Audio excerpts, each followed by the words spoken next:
This is not a suggestion, it is law. It is the hidden code of creation itself. You have been told to ask, but how do you ask the universe in a way that compels it to respond swiftly, precisely, and powerfully? You ask with knowing, not with desperation, not with fear, not with begging, but with calm, confident stillness. You say, "It is done," not, "Can I have it?" not, "Will you give it to me someday?" You say, "It is already mine." The secret is this: the universe does not hear your words. It hears your state. It reads your being. When you ask, you must become the one who already has. You must clothe yourself in the feeling of the wish fulfilled. You must sit in the silence and walk in your imagination as though what you ask for is already yours. This is not imagination for fantasy's sake. This is creation, divine creation. If you desire love, feel love now. If you desire wealth, walk as one who is already rich in mind. If you desire freedom, move in this world with the confidence of the liberated. Do not wait to see it before you believe it. Believe it and you will surely see it. Ask the universe like this: show me what it feels like to be whole. Show me what it feels like to be chosen. Show me what it feels like to be powerful, prosperous, and overflowing with joy. And when you ask this way with conviction, the universe will not hesitate. It is bound by law to reflect your inner world. You are not asking something outside yourself. You are awakening something within. All things exist. All realities are now. What you seek is already done. Your only task is to shift your awareness, to change the channel, to occupy the state. You do not beg the universe, you declare boldly. The moment you drop to your knees in desperate plea, you proclaim to the unseen world that you are separate from your desire. And so the law, impartial and perfect, reflects back to you more of that separation. The universe is not moved by desperation, nor does it respond to lack. It echoes your inner conviction, your state of being.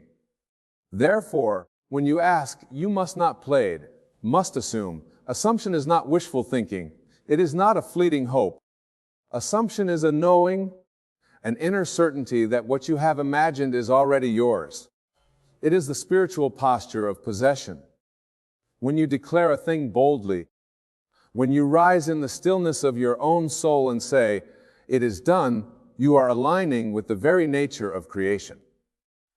All things come to those who already have in consciousness. This is the hidden key the world has missed.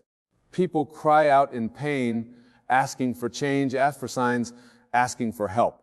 Yet they do so while identifying themselves with the very absence of what they desire. They pray for love while feeling unlovable. They ask for wealth while identifying as poor. They plead for healing while wrapping themselves in the cloak of sickness. And then they wonder why the universe is silent.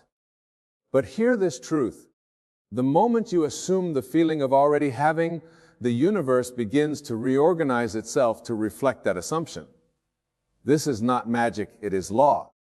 The law of consciousness is absolute. What you believe yourself to be inwardly, you will see reflected outwardly. The world is but a mirror and it does not lie. It shows you what you believe, not what you want. Speak as one who has already received. When you ask, do so with authority, with a quiet confidence that does not flinch when the physical world shows the opposite. That is the test. Can you persist in the feeling of fulfillment even while the senses scream lack? Can you maintain the assumption when there is no evidence except your inner knowing? This is the difference between those who manifest quickly and those who wait endlessly. The former knows that the invisible is more real than the visible. They know that reality begins in the imagination.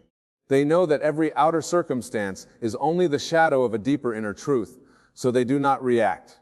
They do not beg. They decide. And in deciding, they align with the nature of the divine. Creation is finished. All that you could ever desire already exists, not in some distant place or future, but now in the invisible realm of spirit. The door is imagination and the key is assumption. Walk through boldly. Assume the state of the one who already has, and the world will conform. The moment you say, I am, you create. Say, I am prosperous. Say, I am loved. Say, I am whole. And then feel it. Not from the lips, but from the heart. You will know when it's real because you'll feel the peace of possession. You'll stop seeking because you've already found it within. This is how the universe works. It answers your assumption, not your voice. It delivers what you believe, not what you beg for. So ask, but ask as one who knows. Declare boldly and do not waver. In that state of quiet confidence, all things shall be added unto you. The only true prayer is feeling, not the words you speak, not the rituals you follow, not the length of your request.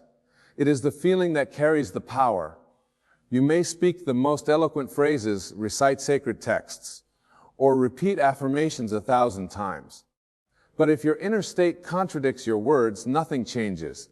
The universe does not respond to your mouth. It responds to your soul. And your soul speaks in feeling. Feeling is the secret doorway to manifestation. It is the bridge between the invisible and the visible, the internal and the external. When your feeling matches the reality you desire, you collapse the space between imagination and fact.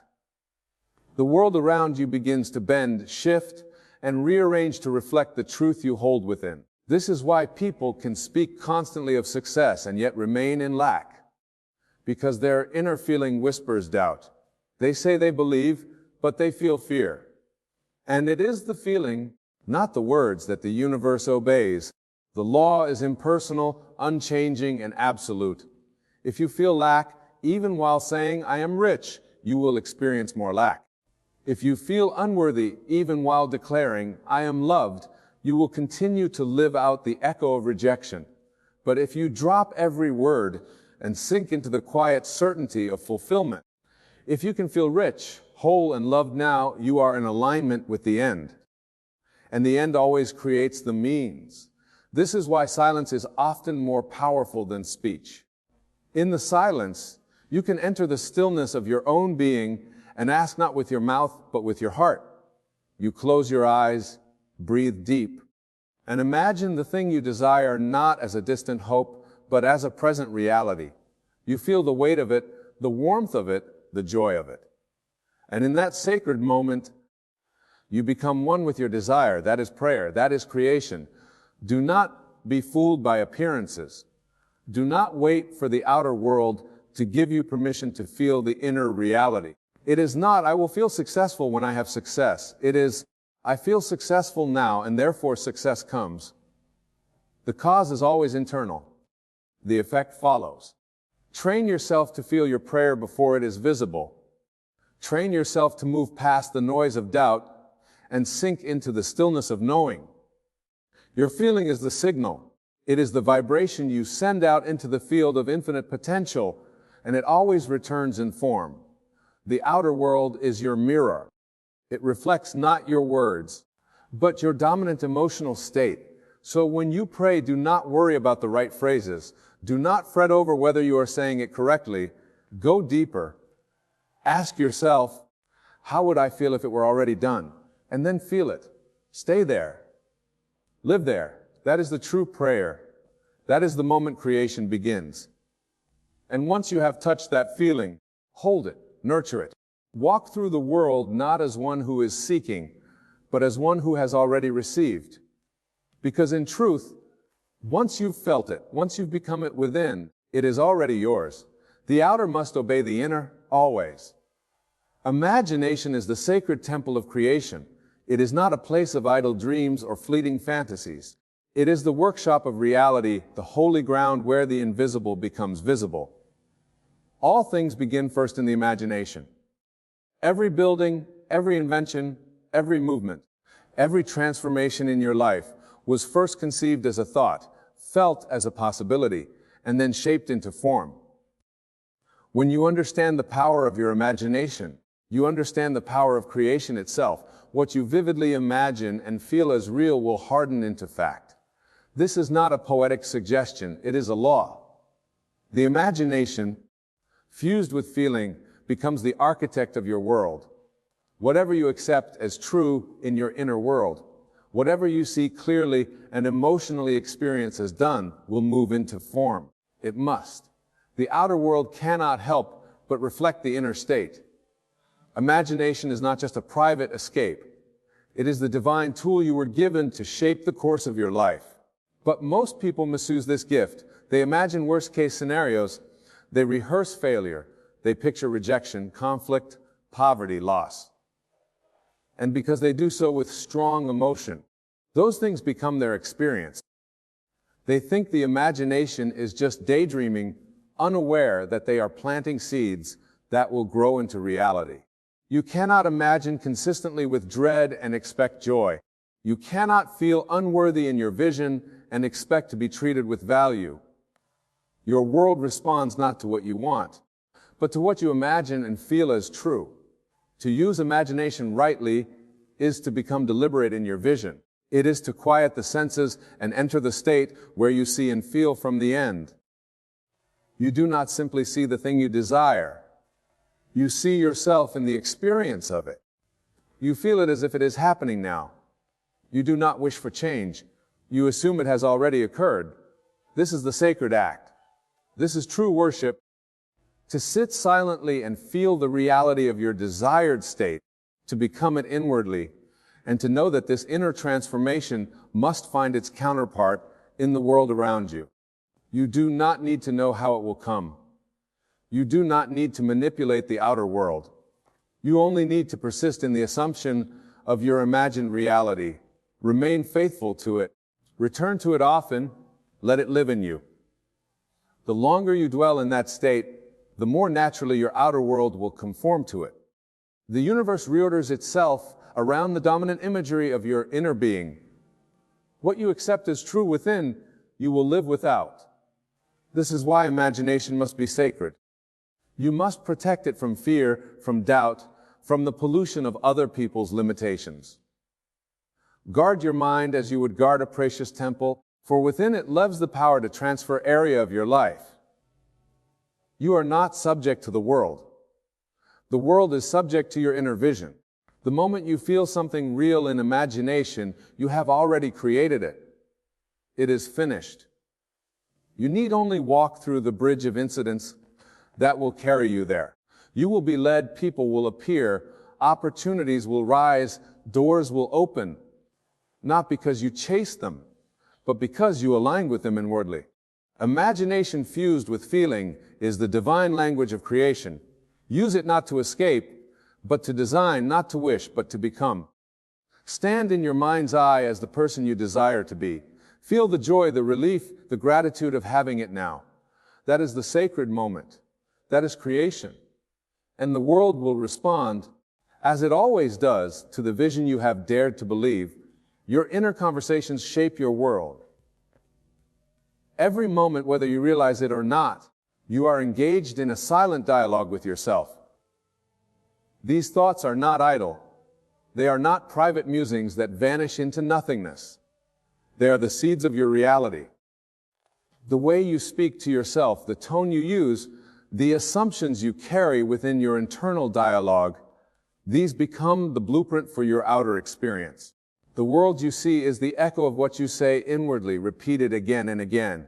You may speak kindly to others, smile on the outside, and say all the right things in public.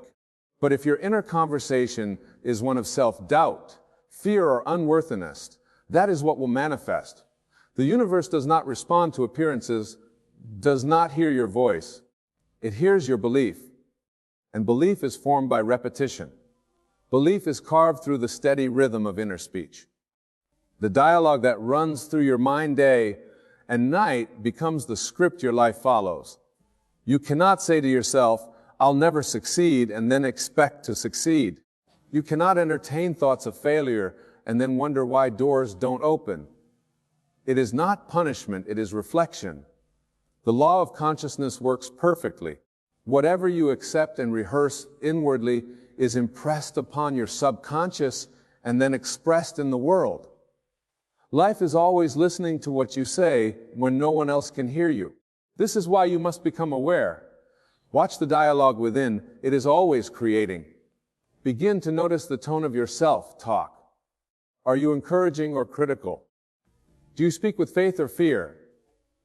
Are you imagining the best or anticipating the worst? These are not harmless musings, they are creative acts. They are invitations to the universe to send you more of the same. You must become the master of your inner world, not through force, but through awareness. The moment you catch yourself speaking limitations, stop. Do not school yourself, simply revise it. If you hear yourself say, "Nothing ever works out for me," gently replace it with, "Everything is working out in my favor." Say it until it feels natural.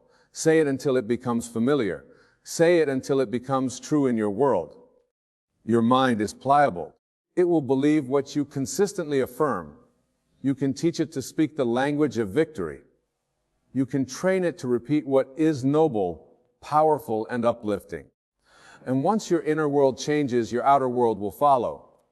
This is not hopeful thinking, it is spiritual law. The greatest changes in life happen not when the world shifts, but when your self-talk does. When you begin to speak to yourself as one who is worthy, loved, capable, and favored, you begin to live that truth. Opportunities arise, relationships improve, confidence grows, not because the world suddenly got better, but because you became better inwardly. The world has no choice but to mirror your transformation. Your imagination is the stage, your inner words are the script, and your life is the performance. Speak deliberately. Let every word you say within be one of power and truth.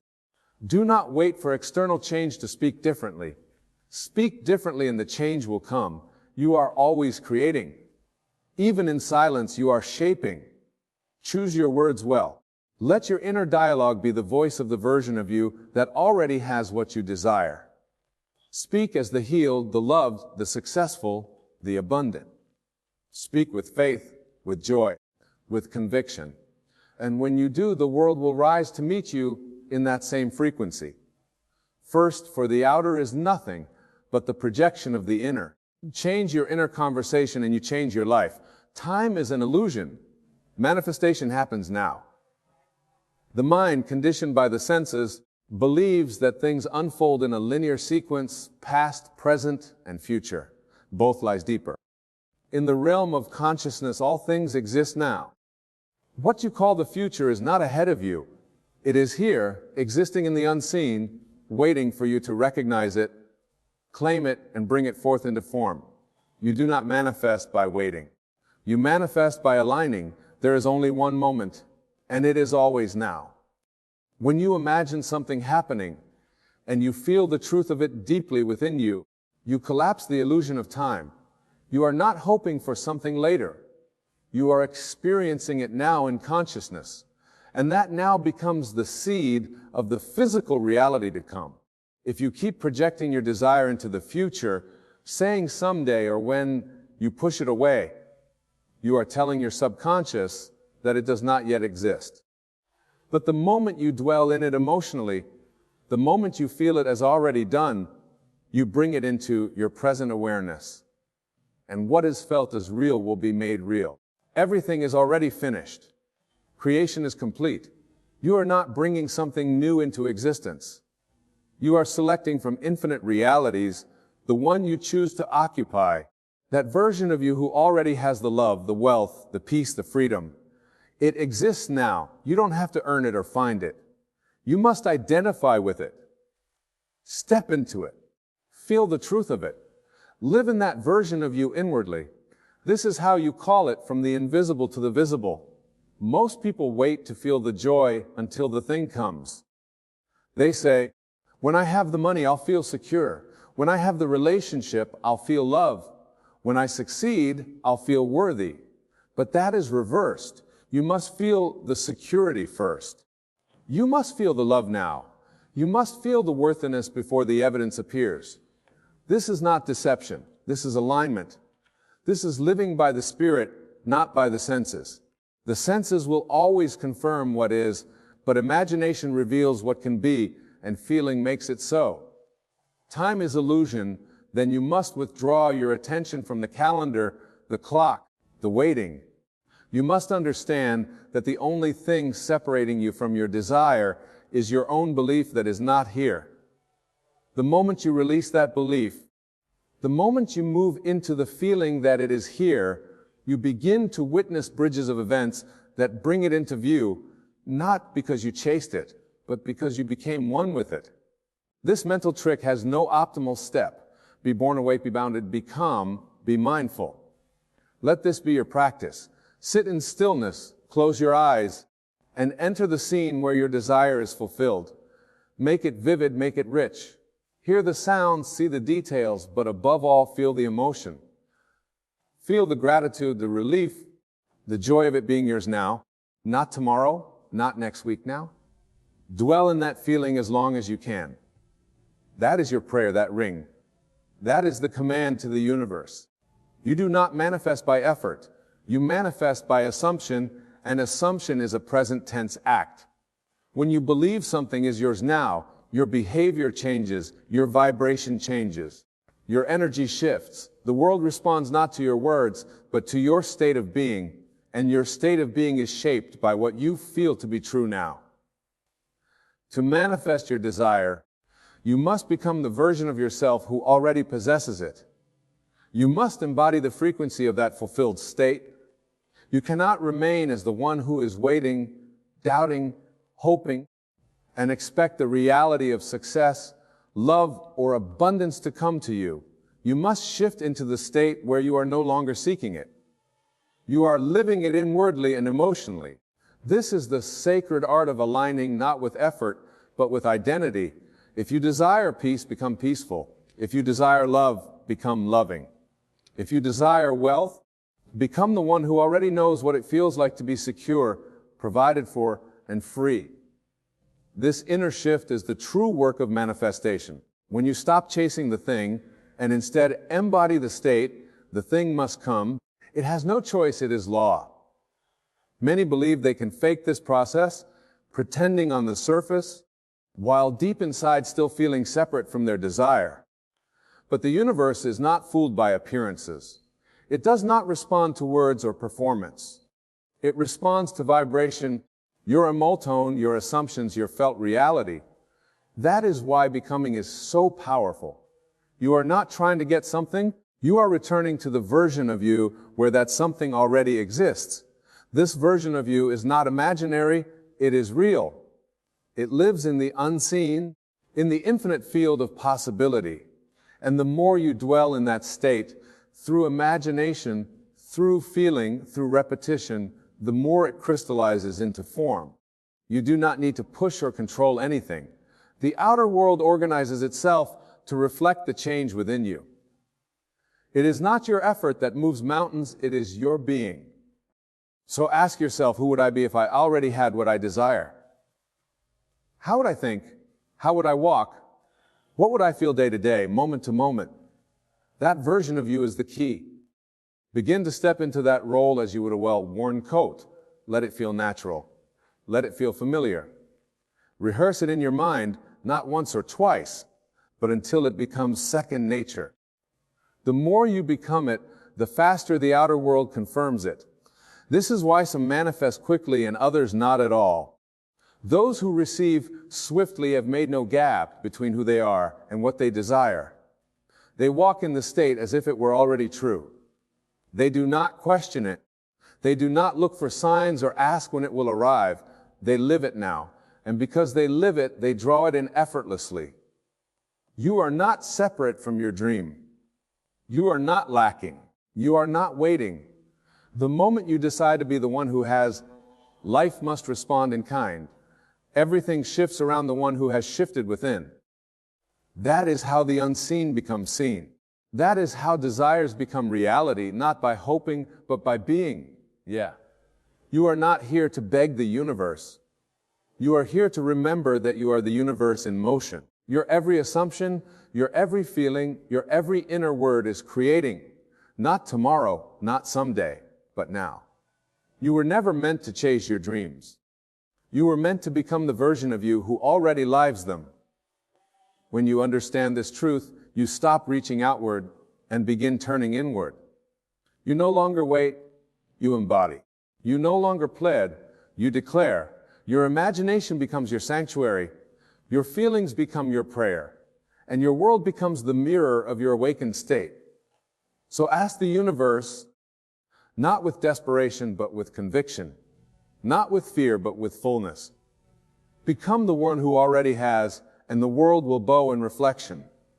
Because the moment you shift your being, the universe shifts with you. I want to share with you a profound truth about what I call the state of divine solitude.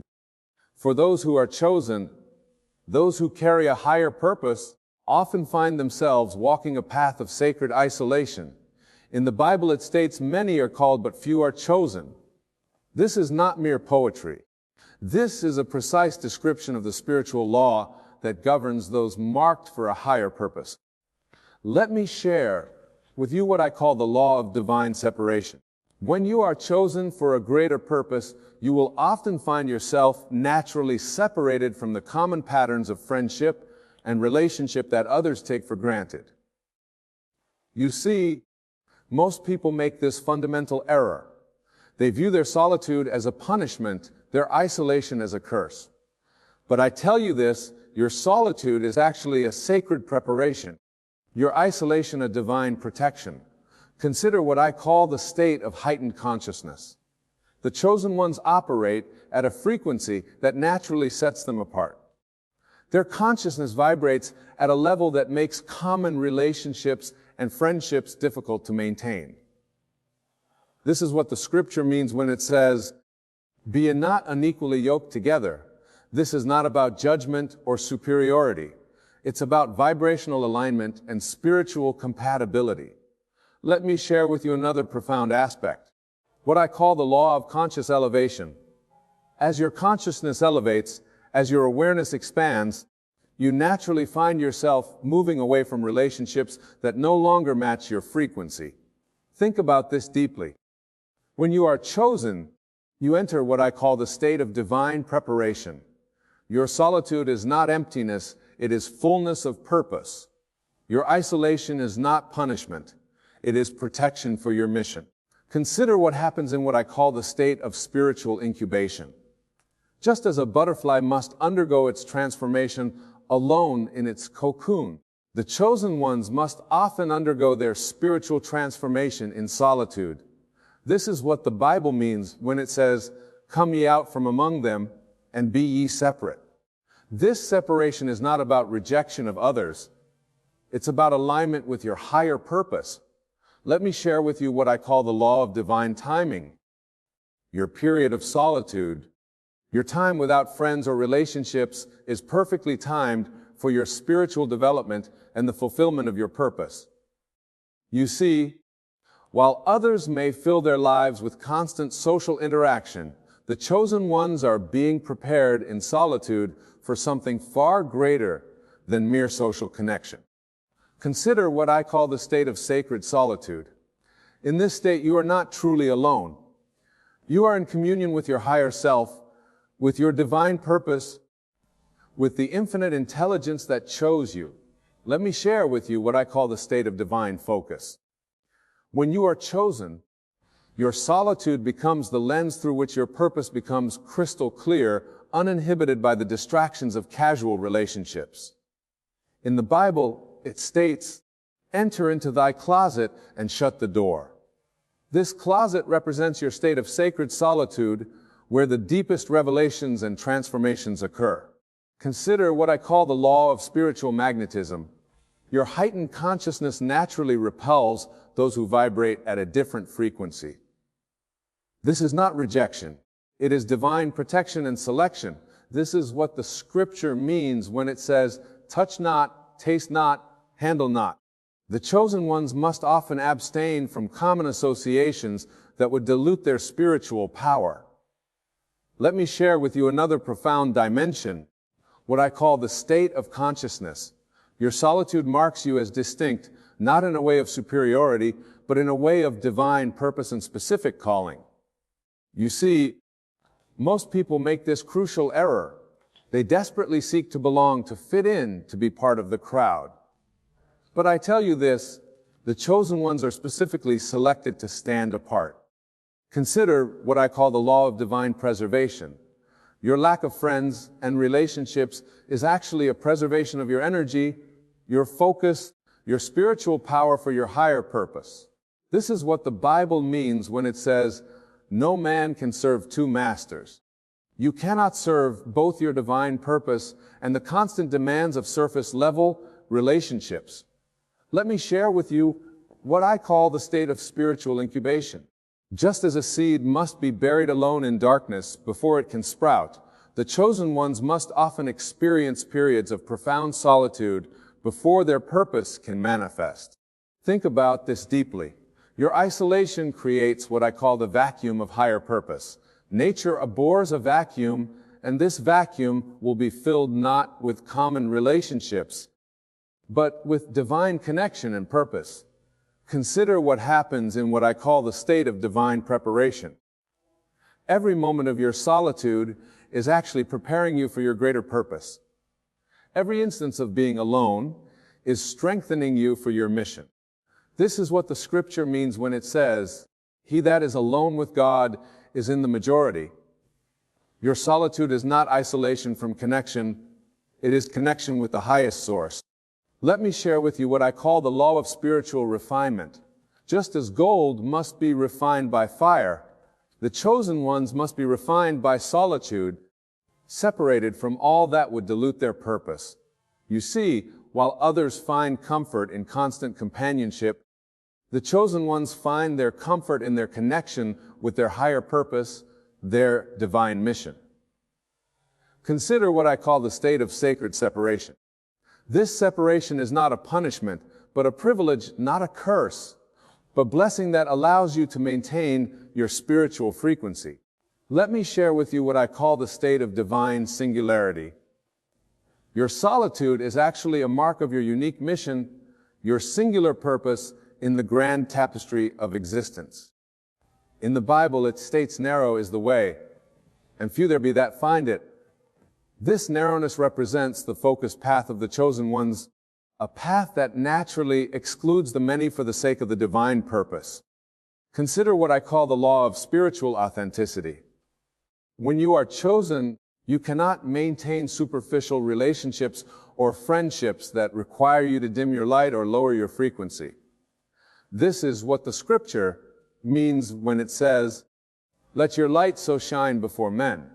The chosen ones cannot hide their light for the comfort of others, which often leads to natural separation. Let me share with you another profound aspect, what I call the state of conscious elevation. As your consciousness rises, you naturally find yourself unable to engage in the small talk, the drama, the surface-level interactions that most friendships require. You see, most people make this fundamental error. They think loneliness and solitude are the same thing. But I tell you this, loneliness is the absence of others, while solitude is the presence of your higher self. Consider what I call the law of divine protection. Your lack of close relationships is actually a form of spiritual protection, keeping you focused on your mission and shielded from energies that would derail your purpose. This is what the Bible means when it says, "Come out from among them and be a separate." This separation is not rejection, but protection, not isolation, but insulation. Let me share with you what I call the state of spiritual intensity. The chosen ones carry such intense spiritual energy that most people naturally keep their distance, sensing something they don't understand. Think about this deeply, or solitude creates what I call the crucible of transformation. Just as metal must be heated alone to be transformed, the chosen ones must often undergo their transformation in solitude. Consider what happens in what I call the state of divine alignment. Every moment spent alone is actually a moment spent aligning more perfectly with your higher purpose, your divine mission. This is what the scripture means when it says, "But thou, when thou prayest, enter into thy closet." Your solitude is your prayer closet, your place of deepest communion with your divine purpose. Let me share with you what I call the law of spiritual magnetism. Your high frequency naturally repels those who vibrate at a lower frequency, not through any conscious choice, but through spiritual law. You see, while others seek constant companionship to feel complete, the chosen ones find their completion in their connection with their divine purpose. Consider what I call the state of sacred solitude. In this state, you are never truly alone. You are in constant communion with the infinite intelligence that chose you for your specific mission. Let me share with you what I call the state of divine discernment. Your solitude sharpens your ability to discern truth from illusion, genuine connections from superficial ones. In the Bible it states, "Be still and know that I am God." This stillness, this solitude becomes your gateway to the deepest knowing, the highest understanding. Consider what I call the law of spiritual acceleration. When you are free from the distractions of casual relationships and friendships, your spiritual growth accelerates at an unprecedented rate. This is what the scripture means when it says, "And Jesus often withdrew to lonely places and prayed." The chosen ones must often withdraw from the world to maintain their connection with their higher purpose. Let me share with you another profound dimension, what I call the state of conscious purification. Your solitude serves as a purifying force, cleansing you of attachments that would hinder your spiritual mission. You see, most people make this crucial error. They think relationships and friendships are meant to complete them. But I tell you this, the chosen ones are already complete in their divine purpose. Consider what I call the law of divine timing. Your period of solitude is perfectly timed, preparing you for a purpose that requires your complete focus and undivided attention. This is what the Bible means when it says, "To everything there is a season." Your season of solitude is as divinely ordained as any other season in your life. Let me share with you what I call the state of spiritual intensity. The chosen ones carry such concentrated spiritual energy that it naturally creates a space around them, a buffer zone that few can penetrate. Hike about this deeply, or solitude creates what I call the vacuum of higher consciousness. This vacuum cannot be filled by ordinary relationships or friendships. It can only be filled by divine purpose. Consider what happens in what I call the state of divine preparation. Every moment spent alone is actually a moment spent in preparation for your greater purpose, your higher calling. This is what the scripture means when it says, "Many are called, but few are chosen." The very state of being chosen often requires a separation from the many, a walking apart from the crowd. Let me share with you what I call the law of spiritual resonance. You naturally attract or repel others based on your spiritual frequency as a chosen one. Your frequency is often too high for most to maintain prolonged contact. You see, while others find their comfort in numbers, the chosen ones find their comfort in purpose, in mission, in divine connection. Consider what I call the state of sacred solitude. In this state, you are never truly alone. You are in constant communion with the infinite intelligence that selected you for your specific purpose. Let me share with you what I call the state of divine amplification. In your solitude powers, your intuition, your connection to higher conscious becomes amplified without the interference of others' energies. In the Bible, it states, "When thou prayest, enter into thy closet." This closet represents not just physical solitude, but the sacred space where your powers are amplified through isolation. Consider what I call the law of spiritual preservation.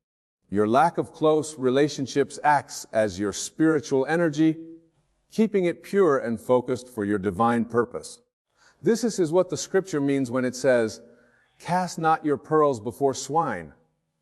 The chosen ones must often withhold their deepest truths, their highest wisdom, which naturally creates distance from others.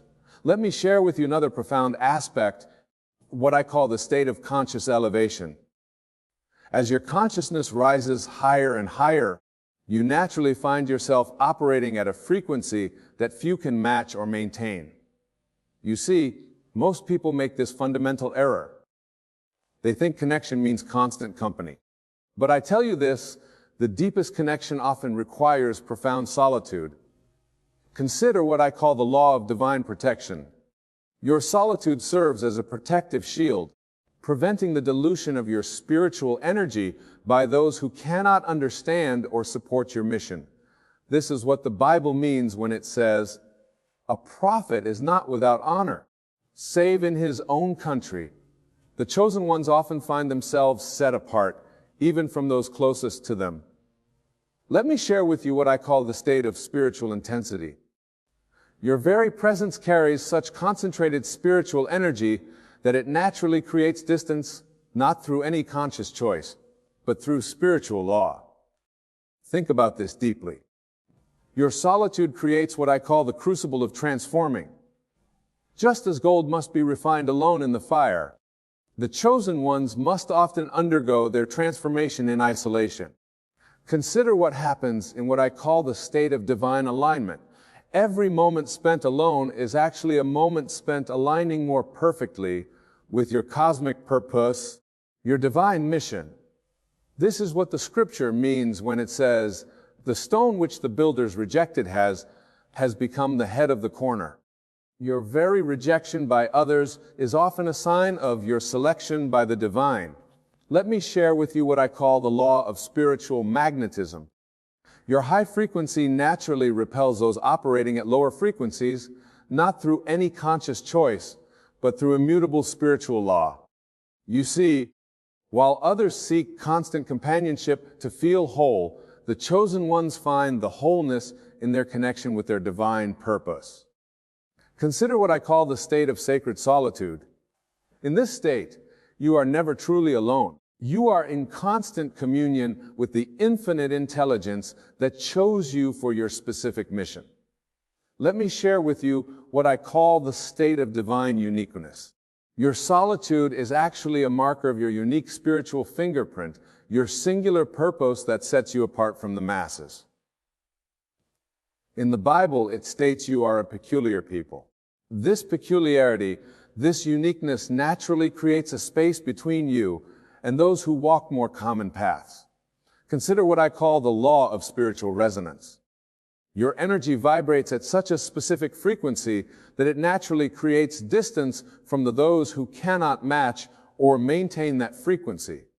This is what the scripture means when it says in the world, but not of it. The chosen ones must maintain their presence in the world while operating at a fundamentally different level of consciousness. Let me share with you another profound dimension, what I call the state of conscious elevation. As your awareness expands, you naturally find yourself unable to engage in the surface level interactions that most relationships require. You see, most people make this crucial error. They think isolation is a form of punishment, but I tell you this, for the chosen ones, isolation is often the highest form of preparation. Consider what I call the law of divine timing. Your season of solitude is perfectly orchestrated, preparing you for a purpose that requires your complete focus and undivided attention. This is what the Bible means when it says there is a time to embrace and a time to refrain from embracing. Your time of solitude is as divinely ordained as any other season in your life. Let me share with you what I call the state of spiritual intensity. The chosen ones carry such concentrated spiritual energy that it naturally creates a buffer zone around them, a space that few can penetrate. Think about this deeply. Your solitude creates what I call the vacuum of higher purpose. This vacuum cannot be filled by ordinary relationships or friendships. It can only be filled by divine connection. Consider what happens in what I call the state of divine preparation. Every moment spent alone is actually a moment spent in preparation for your greater purpose, your higher calling. This is what the scripture means when it says, "Before I formed thee in the belly, I knew thee." Your solitude is part of a divine plan that was set in motion long before your earthly existence. Let me share with you what I call the law of spiritual preservation. Your lack of close relationships actually preserves your spiritual energy, keeping it pure and focused for your divine purpose. You see, while others find their comfort in numbers, the chosen ones find their comfort in purpose, in mission, in divine connection. Consider what I call the state of sacred solitude. In this state, you are never truly alone. You are in constant communion with the infinite intelligence that selected you for your specific purpose. Let me share with you what I call the state of divine magnetism. Your very essence carries a frequency that naturally attracts some while repelling others, creating what appears to be isolation, but is actually perfect spiritual alignment. In the Bible, it states, "For my thoughts are not your thoughts, neither are your ways my ways." This fundamental difference in consciousness naturally creates separation from those operating at different frequencies. Consider what I call the law of spiritual ascension. As you ascend in consciousness, you naturally find yourself moving away from relationships that no longer serve your higher purpose. This is what the scripture means when it says, "Can two walk together except they be agreed?" The chosen ones often find themselves walking alone because few can agree with or understand their path. Let me share with you another profound aspect, what I call the state of conscious refinement. Your solitude serves as a refining fire, burning away all that is not aligned with your divine purpose. You see, most people make this fundamental error. They think being alone means being lonely. But I tell you this, for the chosen ones, being alone often means being in the most profound company, the company of divine purpose. Consider what I call the law of divine protection. Your apparent isolation is actually a protective barrier, shielding you from energies and influences that would dilute your spiritual power. This is what the Bible means when it says, "Come out from among them and be ye separate." This separation is not a punishment, but a privilege, not a curse, but a blessing. Let me share with you what I call the state of spiritual acceleration. Your solitude creates an environment where your spiritual growth can proceed unimpeded by the slower vibrations of others. I think about this deeply. Your aloneness creates what I call the crucible of transformation. Just as a diamond must be formed under intense pressure and in isolation, so must the chosen ones undergo their transformation alone. Consider what happens in what I call the state of divine alignment. Every moment spent in solitude is actually a moment spent in perfect alignment with your cosmic purpose. This is what the scripture means when it says, "When he shall appear, we shall be like him."